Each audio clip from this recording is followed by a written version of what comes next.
You were once a person who could not remember 5 minutes ago. You cried. You laughed. You learned the sound of your own name.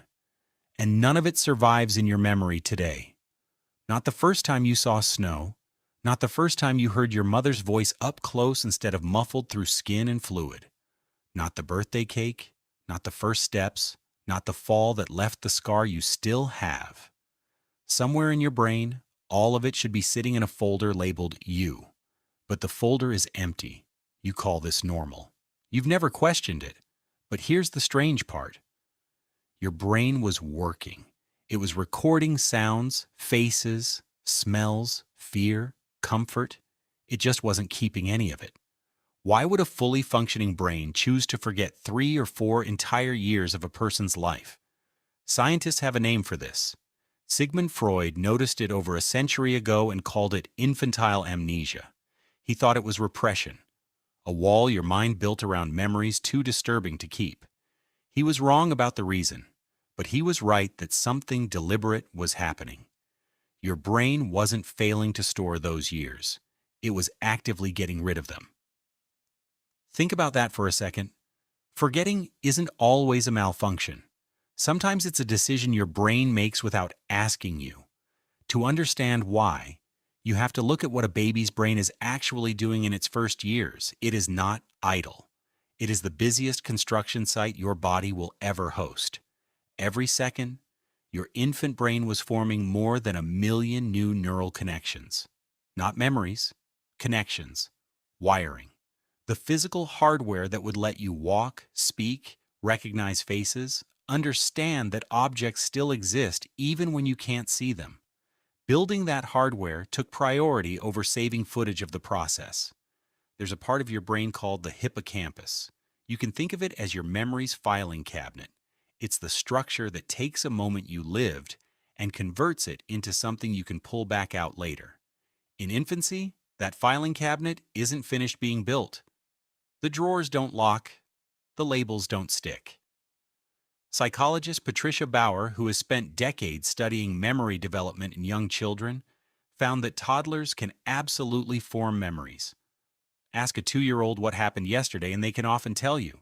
The problem isn't formation, it's storage over time. Her research showed that these early memories fade at a much faster rate in young children than they do in adults, because the hippocampus is still assembling the machinery needed to preserve them long term. But there's a twist that makes this even stranger.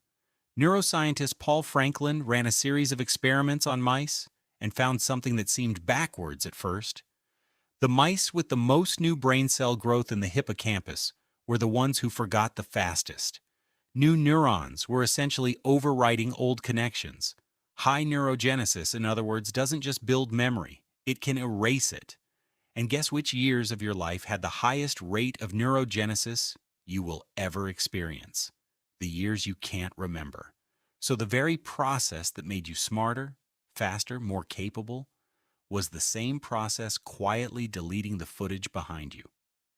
Here's another piece of the puzzle, and it has nothing to do with neurons. It has to do with language. A baby experiencing a birthday party has no words yet. No sentence structure to organize this happened, then I felt this. Memory, especially the kind you can consciously recall and describe, doesn't just need a hippocampus. It needs a narrative structure to hang on to. Psychologist Carol Peterson has spent years studying how children's autobiographical memory develops.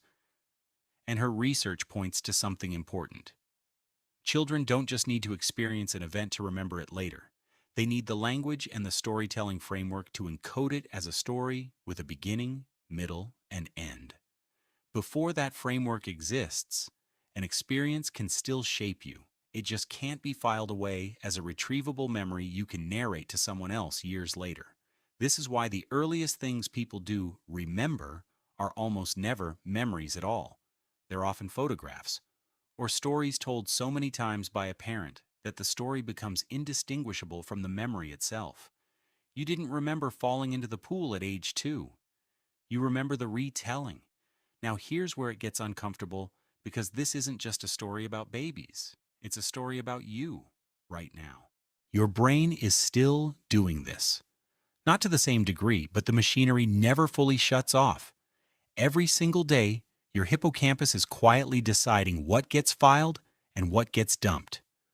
Most of what happened to you yesterday is already gone, not repressed, not hidden somewhere waiting to be unlocked by hypnosis, simply never filed in the first place because your brain judged it wasn't worth the storage space.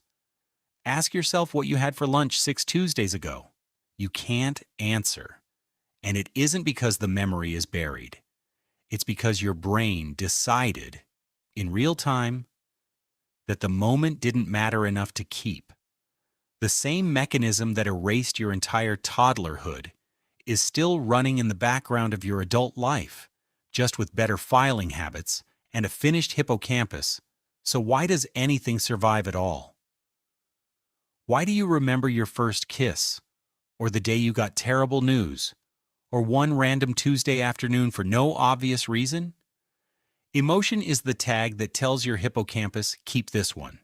Fear, joy, embarrassment, love, all of them flood the brain with chemical signals that essentially staple a memory to the front of the filing cabinet, instead of letting it drift toward the shredder.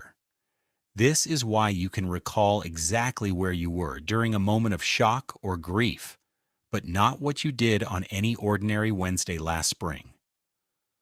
Ordinary Wednesdays don't get staples, which means memory was never really about recording your life like a camera. It was always about survival. Keep what mattered for your safety, your bonds, your ability to avoid danger next time. Discard the rest ruthlessly, without asking your permission. And that reframes everything about those missing years. You didn't lose your first 3 years of life because something went wrong. You lost them because something went right. Your brain was too busy building the version of you capable of forming memories in the first place to bother preserving the blueprint. The forgetting wasn't a flaw in the system. The forgetting was the system working exactly as designed. You were once a person who could not remember 5 minutes ago. Now you're a person who forgets most of yesterday and calls it Tuesday.